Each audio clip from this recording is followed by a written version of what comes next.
오늘 본문에서 아브라함의 아내 사라를 자기 아내 삼으렸다가 큰일 날 뻔했었던 그 아비멜렉이 군사령관 비골을 데리고 찾아와서 아브라함에게 찾아와서 이제 언약을 맺고자 하는 그런 장면이 오늘 등장을 하고 있습니다. 아비멜렉이 찾아와서 하는 말이 당신이 무슨 짓을 하든지 간에 하나님이 당신 편을 서더라. 그러니 당신은 나와 언약을 해달라. 나와 내 민족을 건드리지 않겠고 우리 민족들을 속이지 않겠다라고 분명하게 나한테 맹세해달라 이렇게 이야기를 하죠. 그러면서 내가 당신에게도 친절을 베풀었으니 당신도 우리에게 친절을 베풀어 달라 이야기를 합니다. 그러니까 은근히 자기가 당했던 일에 대한 억울함을 아브라함에게 표현을 살짝 하고 있는 거죠. 그런데 억울하기는 하지만 하나님이 아브라함 편을 들고 있으니까 이겨낼 재간이 없다고 느꼈기 때문에 이 아브라함과 함께 평화 협정을 맺고자 했었던 것입니다. 그러자 아브라함은 아비멜렉에 그러겠다라고 맹세를 하고는 우물을 빼앗겼었던 일들에 대해서 이제 항의를 하기 시작했어요. 이에 아비멜렉은 자기 종들이 그런 일을 저질렀는지 몰랐다라고 말하면서 미안하다라고 하면서 매우 난처하는 모습 보이고 있습니다. 아마도 아비멜렉은 진짜로 몰랐을 거예요. 아무튼 이에 아브라함은 아비멜렉에게 이 양과 소를 주고서는 이제 아비멜렉과 그 가족들을 속이지 않기로 그렇게 언약을 체결하게 됩니다. 그렇게 된 이후에 이제 이 아브라함은 7 암양을 따로 떼어서 이제 그것을 아비멜렉에 주게 되죠. 그런데요, 이 브엘세바라고 하는 이 이름의 뜻은요, 7개의 우물이다라는 뜻을 가지고 있거든요.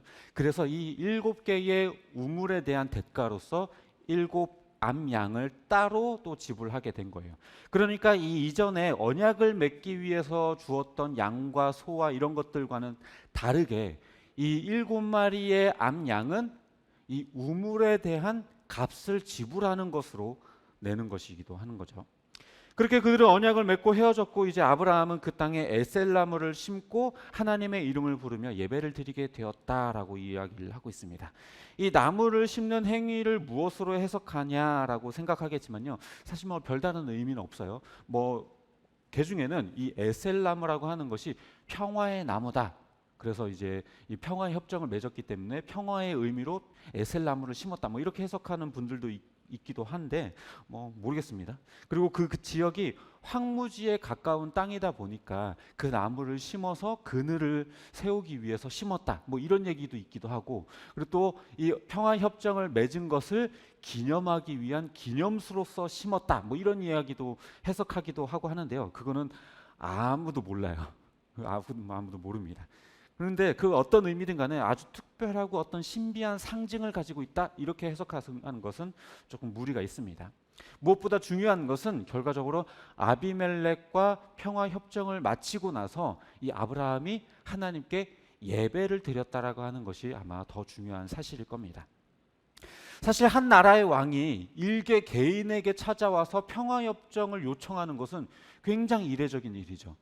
나라 대 나라, 왕 대 왕이 아니라, 국가 대 국가가 아니라 한 나라의 왕이 개인에게 찾아와서 평화협정을 맺는다? 이것은 굉장히 이상한 일이에요. 하지만 아비멜렉의 첫 말과 같이 아브라함이 뭔 짓을 하든지 간에 하나님이 편을 들어주니 도무지 이겨낼 재간이 없다라고 느꼈던 거죠. 그렇기 때문에 자기가 아무리 왕이라고 하더라도 어쩔 수 없이 이 아브라함과 평화협정을 맺어야겠다라고 생각을 했었던 거예요. 게다가 우물을 빼앗았던 일을 언급했을 때도 자기와 상관없는 일이다, 나는 몰랐다라고 하면서 굉장히 쩔쩔매는 모습도 보이죠. 안 그래도 사라를 자기 아내 삼으려고 했다가 그렇게 호되게 당했었던 이 아비멜렉인데 괜히 이 아브라함의 우물을 빼앗아서 긁어 부스럼을 만들 이유가 없는 아비멜렉이겠죠. 그러니까 아마 몰랐을 거예요. 그러니까 이 결국에 아비멜렉이 아브라함과 평화협정을 요청하고 그 우리를 속이지 말라고 말하는 것은 괜히 또 다른 일이, 그런 일이 또 생겨서 그런 재앙을 경험하고 싶지 않았던 거예요. 하나님으로부터 그런 일을 당하고 싶지 않았던 겁니다. 결과적으로 이 아비멜렉이 가지고 있었던 이 두려움은요, 아브라함을 향한 두려움이 아니라 바로 하나님을 향한 두려움이었던 거예요. 하나님이 아니면 아브라함은 정말 아무것도 아닌 존재예요. 하나님이 그 뒤에 있으니까 그 뒷배 때문에 이 아비멜렉이 어떻게 할 수가 없었던 것입니다. 그래서 하나님께서 이 아브라함을 그렇게 세워주셨기 때문에 이 아비멜렉이 아브라함에게 찾아왔던 것이죠. 따라서 이 브엘세바라고 하는 이 지역은 하나님께서 아브라함을 그 유력한 자로 우뚝 세워주셨던 장소였던 거예요. 또 오늘 본문에서 아브라함이 언약과 우물에 대한 값을 지불하고 있는 것을 우리가 살펴볼 필요가 있는데요. 굳이 왜 그렇게 했을까? 왜 우물에 대해서 왜 값을 지불했을까? 사실 하나님과의 언약에 있어서 아브라함은 어떤 그 대가를 지불한 적이 단 한 번도 없었어요. 그런데 인간 대 인간의 관계에서는 그렇게 협정에 있어서는, 아비멜렉과의 이 협정에 있어서는 그렇게 했죠. 아무래도 이제 뭐 인간이니까 언제 마음이 바뀔지 모르니까 그 값을 지불하는 것도 아마 있겠죠. 또한 무엇이 있냐면 이 대가를 지불한다라는 것은 상대방에게 그에 걸맞는 어떤 값을 지불함으로써 이것에 대한 어떤 부담을 지우고 법적인 권리를 얻기 위한 행동인 거예요. 그래서 이 우물들은 분명히 내 거다, 내가 팠다, 내 거다라는 것을 분명하게 하기 위한 것이죠. 그래서 일종의 계약금을 걸어서 그 계약이 유효하게 만드는 것처럼 그 값을 지불해서 이 땅과 우물에 대한 권리를 이 아브라함이 가져오게 되는 것입니다. 또 아브라함은요, 이 브엘세바에 나무를 심고 이 우물에 대한 대가를 지불함으로써 이 영토에 대한 분명한 권리를 가져오게 된 거예요. 누군가에게 억지로 빼앗은 땅이 아니라 분명하게 값을 지불해서 얻은 땅. 아브라함이 이제까지 어떤 땅이나 어떤 소유물에 대해서 값을 지불하고 가져온 경우는 이제까지 없었거든요. 그러니까 지금 이 브엘세바에서 우물을 돈 주고 사는 이 사건이 자기의 어떤 권리를 주장하는 그 소유권을 가져오는 첫 번째 사건이었던 거예요. 어떻게 보면 이 우물은 뭐 별거 아니고 땅도 아니고 별거 아니라고 생각할 수 있겠지만 이 우물 자체도 어떻게 보면 이 땅에 속해 있기 때문에 땅에 대한 권리, 소유권을 가져오는 것이라고 볼 수 있는 것입니다. 실제로요, 이 브엘세바라고 하는 이 땅은 이스라엘의 남쪽 경계가 되기도 했어요. 그래서 나중에 이 사사기나 사무엘서에서 이 이스라엘의 땅에 대해서 이야기할 때 단으로부터 브엘세바까지라고 이야기를 하거든요. 이제 단은 가장 북쪽, 그리고 가장 남쪽에는 브엘세바가 위치하고 있기 때문에 이 이스라엘의 영토의 경계를 이야기할 때 단으로부터 브엘세바까지라고 이렇게 이야기를 종종 합니다. 그래서 결과적으로 이 브엘세바에 대한 이야기가 오늘 처음으로 등장하면서 아브라함이 처음으로 이 가나안 땅에서 소유하게 된 땅, 이것을 보여주고 있는 것입니다. 결과적으로 또 아브라함이 이제 이 모든 과정 이후에 하나님께 예배하면서 감사하는 것을 또 잊지 않고 있죠. 이 모습은 결과적으로 아무것도 없었던, 보잘것없었던 이 아브라함이 이렇게 하나님께서 자기를 큰 자로 세우시고 땅을 소유하게 하신 하나님께 그 은혜에 대해서 감사함을 표현하고 있는 겁니다. 이것을 통해서 보기로는 이 아브라함이 굉장히 영적으로 많이 성숙해져 있는 것을 알 수 있어요. 인간과의 그 계약을 마치고 나서 그냥 뭐 아무 일도 없던 것처럼 지나갈 수 있음에도 불구하고 그 일 이후에 자기에게 이 우물을 주신 하나님께 감사의 예배를 드림으로 인해서 모든 것이 하나님의 뜻 가운데에서 이루어졌음을 인정하고 있는 거죠. 75세 때 부름을 받았던 아브라함을 한번 생각해 보세요. 이집트에 들어갔을 때, 전쟁에 휘말리게 되었을 때, 아내를 팔아먹었을 때, 그 모든 상황 가운데서 어디로 가야 할지, 무엇을 해야 할지 아무것도 몰랐었던 바보 같은 사람이었어요. 그럼에도 불구하고 하나님께서 그를 부르셔서 하나님의 그 언약 가운데 이삭을 얻게 하시고 수많은 재물을 얻게 하시고 한 나라의 왕이 와서 그 평화 협정을 요청할 정도로 권위 있는 자가 되도록 하나님께서 만들어 주셨어요. 게다가 100세의 이삭을 얻음으로 인하여서 아브라함은 하나님이 신실하게 언약을 이루시는 분이라는 것도 깨닫게 되었죠. 이렇게 아브라함이 굉장히 많이 이 25년 사이에 달라진 것을 우리는 볼 수 있습니다. 이제 말씀을 정리하도록 하겠습니다. 이제 브엘세바는 아브라함이 얼마나 유력한 자가 되었는지를 보여주는 장소이며 값을 주고 우물과 땅에 대한 권리를 얻어낸 첫 장소이고, 그리고 영적으로 많이 성숙한 모습을 볼 수 있는 장소인 것입니다. 한 나라의 왕조차 찾아와서 평화 협정을 맺을 만큼 굉장히 영적으로 그 권위가 올라가 있는 상태가 되었고, 하나님이 언약하신 그 가나안 땅을 처음으로 얻어낸 장소이기도 하고, 하나님께 예배하면서 그 영광을 하나님께 올려드리는 굉장히 뜻깊은 장소이기도 한 것입니다. 25년간 그를 성실하게 이끄시고 깨우치시고 보호해 주신 덕분에 이 자리까지, 브엘세바까지 오게 된 것이죠.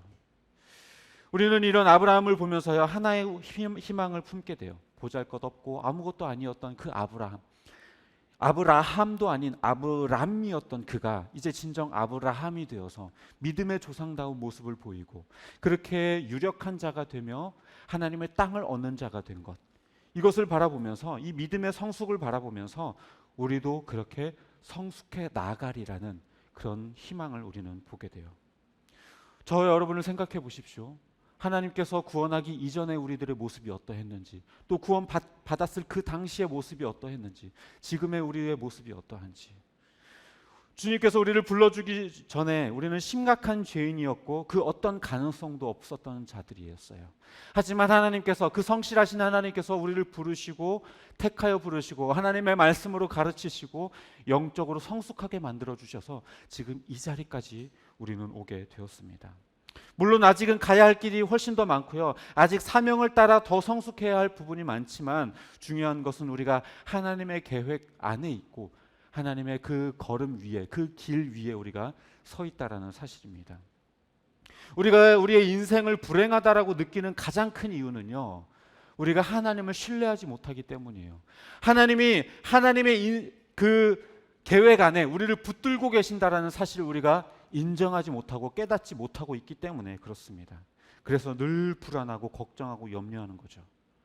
하나님의 계획 안에 내가 들어있지 않기 때문에, 이 다음은 내가 어떻게 해야 하지? 이 다음 계획은 내가 어떻게 세우고 다음 스텝은 내가 어떻게 밟아야 되지? 나의 미래는 어떻게 펼쳐지는 거지? 내 인생은 도대체 어떻게 흘러가는 거지? 이 고난과 역경은 내가 도대체 어떻게 이겨나가야 하는 거지? 라고 고민하는 거죠. 하나님이 우리의 삶을 신실하게 인도하신다는 사실을 우리가 인정하고 깨닫는다면, 우리들의 미래, 우리들의 인생, 우리들의 계획들을 다 하나님께 맡겨두고 그저 기쁨과 감사와 평안 가운데 살아갈 수 있을 것입니다. 아브라함이 이제 브엘세바에서 완전히 하나님을 인정하고 완전히 하나님을 신뢰하는 자가 되었어요. 그 전까지는 좌충우돌하고 하나님을 의심하고 어떻게 해야 하지? 자기의 생각대로 자기의 머리를 굴려가면서 이스마엘을 낳고 했었던 자였지만, 이제 브엘세바에서는 하나님을 온전히 인정하는 자가 되었어요. 그렇게 하나님을 신뢰하는 자가 되면 그 인생은 달라져요. 물론 나중에 할 이야기이겠지만, 믿음으로 이삭을 바치는 수준에까지 이르게 되기도 하죠. 저와 여러분이 하나님을 신뢰한다면 인생에서 고민할 건 아무것도 없어요. 하나님을 신뢰하지 못하니까 고민이 생기는 거고, 하나님을 신뢰하지 못하니까 나의 생각과 머리와 경험을 가지고 무언가 철저하게 인생을 계획해야 한다라고 생각하는 것입니다. 만일 하나님이 내 하나님이고 내 삶이 하나님께 붙들려 있고 온전하게 이끄신다는 사실을 안다면 조금도 두려워하지 않고 주를 의지하며 살 수 있을 것입니다. 어쩌면 저와 여러분은 아직 브엘세바까지 오지 못했을지도 모르겠어요. 하지만 잊지 마십시오. 우리 인생은 하나님께 붙들려 있습니다.